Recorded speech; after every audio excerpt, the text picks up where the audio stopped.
ఇంకా భారీగా చేయబోతున్నాం. ఇది ఇంకా జస్ట్ శాంపుల్ మాత్రమే. మొన్న రీసెంట్ గా జరిగిన అనంతపూర్ ఎమ్మెల్యే దగ్గుబాటి ప్రసాద్ గారు ఆయన వాక్య చాలా అసభ్యకరంగా మాట్లాడారు.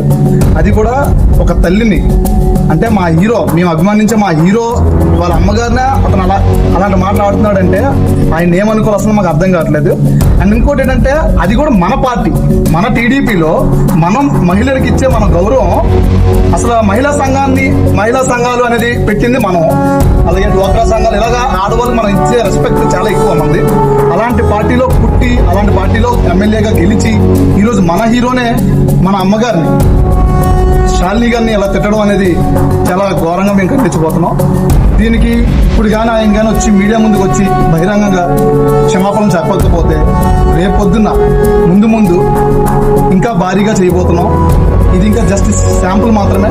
ప్రస్తుతానికి మేము చేసే కార్యక్రమం ముందు